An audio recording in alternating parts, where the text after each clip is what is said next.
Today I have planned to talk to you about creating fresh new ideas. Hi, I'm Vincent, and in this video I'm also testing out my brand new camera, the Sony A7SIII.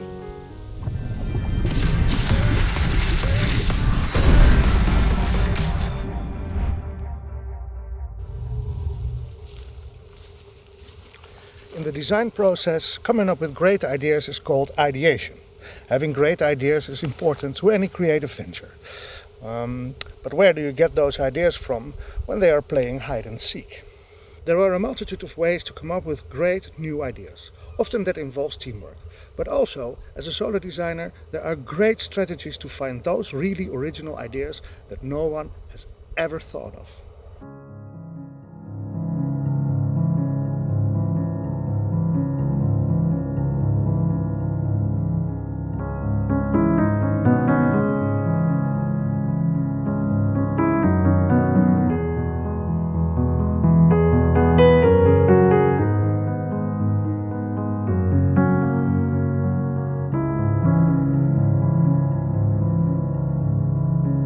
Brainstorming with groups can be very interesting and fruitful, especially when you can put together a group with an assortment of specialists.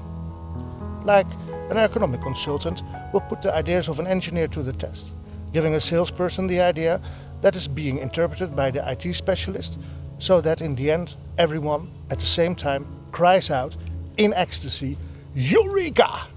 So the benefits are clear, but brainstorming by yourself also has huge benefits. Let me explain. Now, group brainstorms are most useful for extroverts.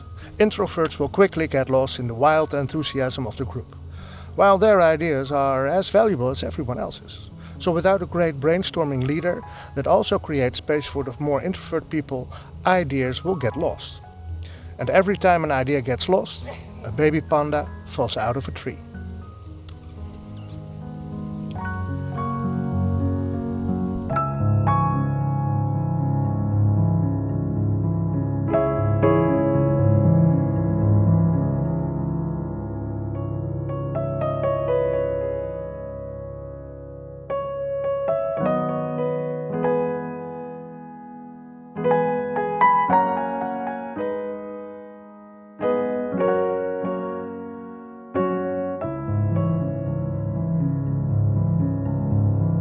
Now, being an introvert myself, I find the peace and quiet of being on my own energizing.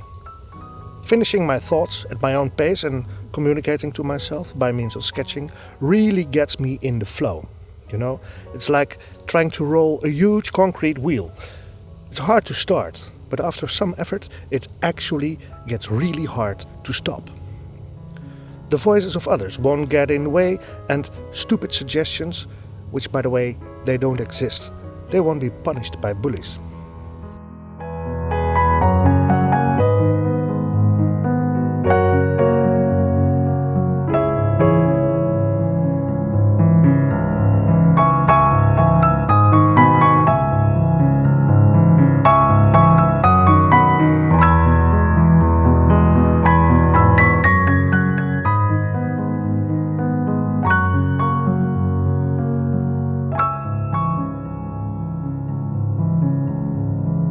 But how do you get that creative train of thought rolling when there's no one else to do it for you? What I tend to do is start off with collecting all the ideas that I have already come up with and that are readily available for me. When I'm asked to come up with a color scheme or say an office, I know that I've done that already many times before. So the old ideas and lessons from those ideas are already in my head. So I can immediately start with collecting the raw materials that I kind of think might get me in the ballpark. Now, after this process of picking the low-hanging fruit, I start to steal the fruit. Not in a literal sense, of course, but when I see like an awesomely designed bike frame, I could very well lead me to a new idea for, say, a chair. And this is why any decent designer is also a hoarder, a collector. I collect material samples, pictures, drawings, color combinations that work well, anything that pops into my interest. And the act of collecting in itself is a great way to not slow down on being inspired. When you go about your day, constantly asking yourself, what can I do with this? What could that be? Shall I save this, or do I allow myself to forget it? It will constantly keep you in that zone where ideas flow.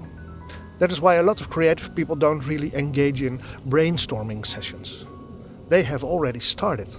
Okay, now, what you can trust on is that when you start your day with collecting and stealing, after an hour or so, ideas will automatically pop into existence. And you need to capture those. That's important. With a small drawing. For the record, the drawing shouldn't be pretty. That will only distract you. The only thing it needs to do is help you re-trigger the idea from memory when the time is ripe to organize and select the idea that seems most promising. So often a quick doodle with a word or two will suffice. But whatever you do, do not fall in love with any of your ideas. Make sure your relationship to your idea is purely platonic. Because once you cross that bridge...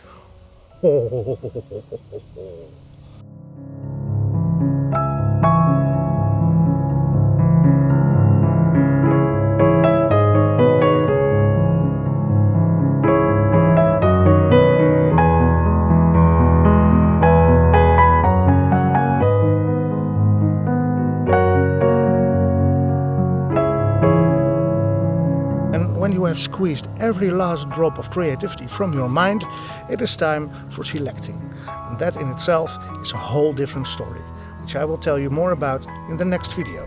So if you want to know more about that, I advise you to press the subscribe button to get more videos about design and creativity and what it can do for your organization.